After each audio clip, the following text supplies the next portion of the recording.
बैठक के शुरुआत में राष्ट्रीय अध्यक्ष राजनाथ सिंह जी ने कहा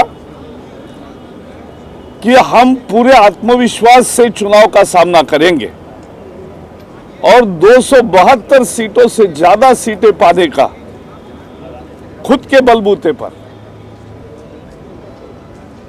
वो मिशन 272 प्लस ये लेकर हम लोगों के पास जाएंगे और पूर्ण आत्मविश्वास से जाएंगे।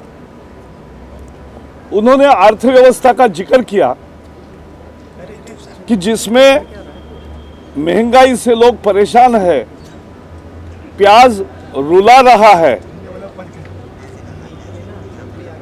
रुपये की कीमत लगातार गिर रही है।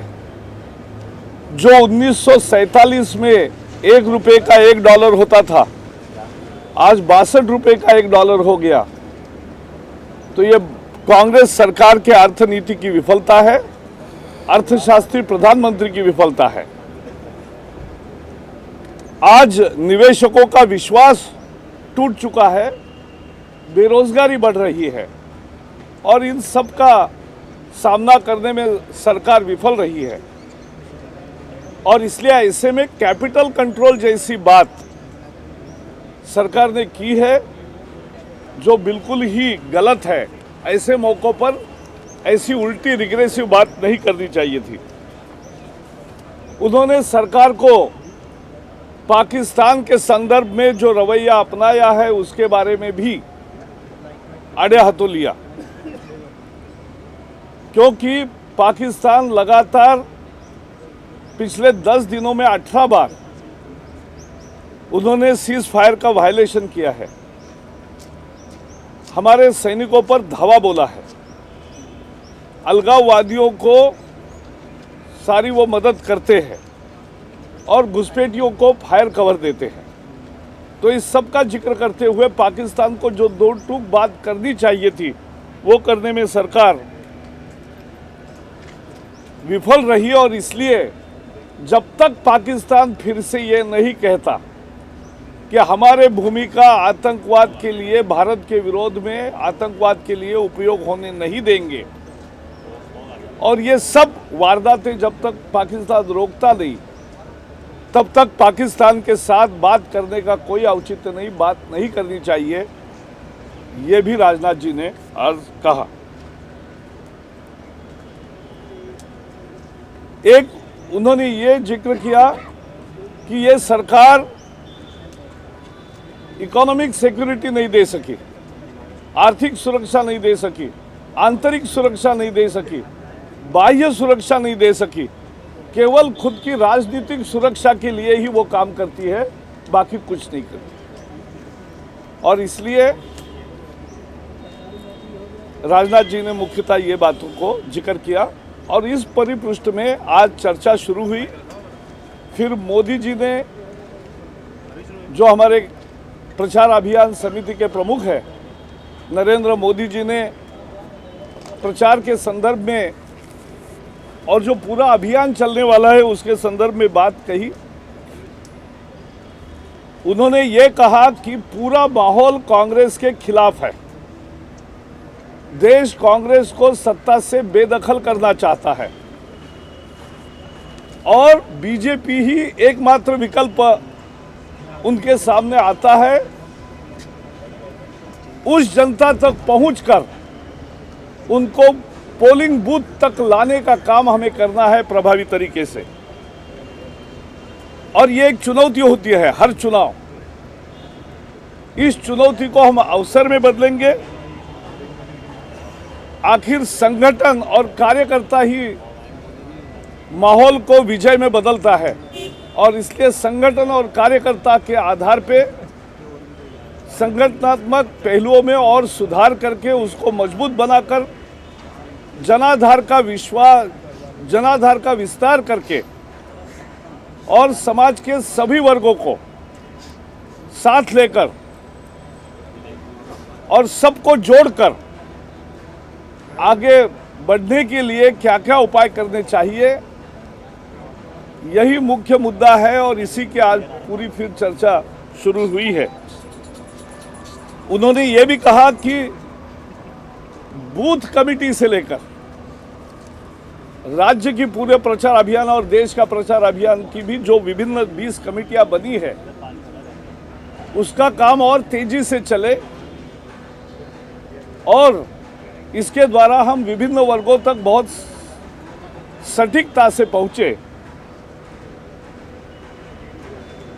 और प्लानिंग पूरा विस्तार से करें, प्लानिंग इन डिटेल करें, प्लानिंग इन डेप्थ करें। और इसलिए प्रचार के जो पूरी रूपरेखा है उसकी चर्चा की शुरुआत की।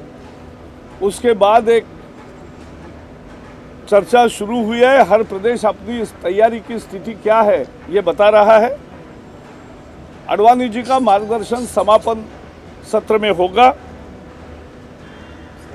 3 कार्यक्रमों की चर्चा निश्चित शुरू हुई है कि जो रैलियां करने वाले हैं हम सभी, हमारे बड़े नेताओं के बड़ी बड़ी रैलियां जो होगी, उस रैलियों का प्लानिंग कैसे करें। हर लोकसभा चुनाव क्षेत्र का सांसदीय सम्मेलन होगा जिसमें लाखों मतदाता आएंगे और कार्यकर्ता सम्मेलन भी होगा जहां बूथ के लोग आएंगे और हर घर में जाना, गांव चलो घर चलो, इस तीनों कार्यक्रमों की विस्तार से चर्चा होगी। आज मुख्यतः यही कार्यक्रम है और इसी के साथ आज की बैठक संपन्न होगी शाम तक, यही है। I just tell this in English. और आडवाणी जी के मार्गदर्शन के बाद फिर से एक बार पूरे दिन के कार्रवाई के बारे में और आडवाणी जी के मार्गदर्शन के संदर्भ में हम बताएंगे। Today Bharatiya Janata party national office bearers and state presidents along with the state general secretary organizations met here in Delhi and are discussing the election preparedness of each state. And in that, Rajnath ji, while inaugurating the deliberations, emphasized essentially on 3 points. He said that our mission is 272 plus on our own. BJP can achieve this, and that is why 272 seats in Lok Sabha for BJP. With that confidence we are heading or we are going to the people. He criticized the government because of its failure to manage the economy. The 15th August speech of the Prime Minister was uninspiring. It should have really given the direction in which the economy will go. But he has not said anything. He could not create any confidence in people and investors. The inflation will be rising. The unemployment graph will go up.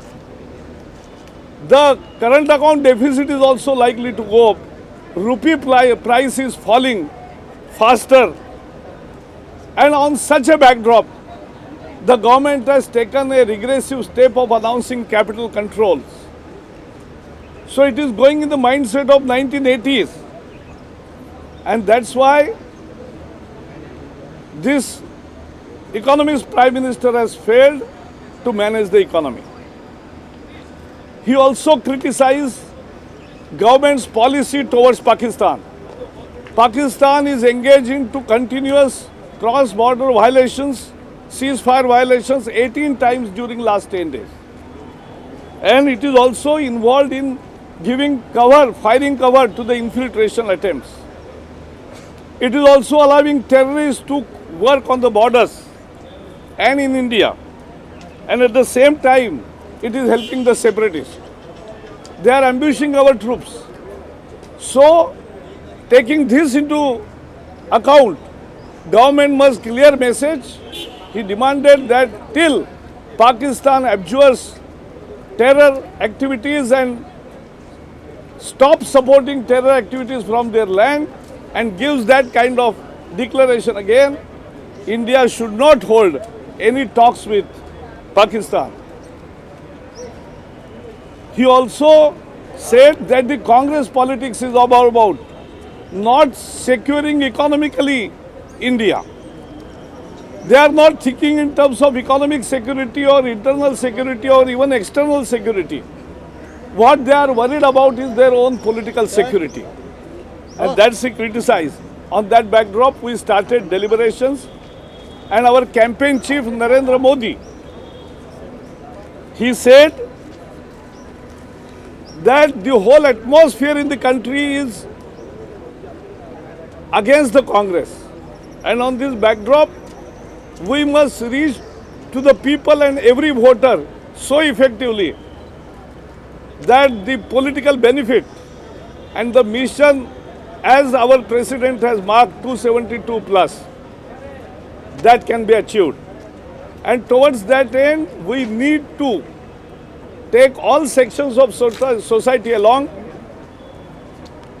We must ensure that in our organizational effort, all sections of society are added. And with the strength of organization and spirit of the workers only, we can achieve that target.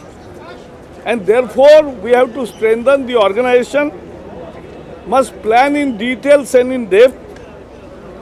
And all the 20 committees appointed for looking after the various aspects of the campaign of Lok Sabha must also work more fast, because we must reach all the voters in time and with a clear message of change and reassurance. The BJP is now discussing the preparedness of each state and what is the preparation about holding big rallies of our national leaders, as well as the constituency congregations of booth level workers, and our campaign to reach every doorstep and every voter in his house. Will go to every house and reach out to the voter. So that's what is on. The last session will be the guidance of our top leader, Lal Krishna Advani ji, and after that again we'll give another briefing. Thank you.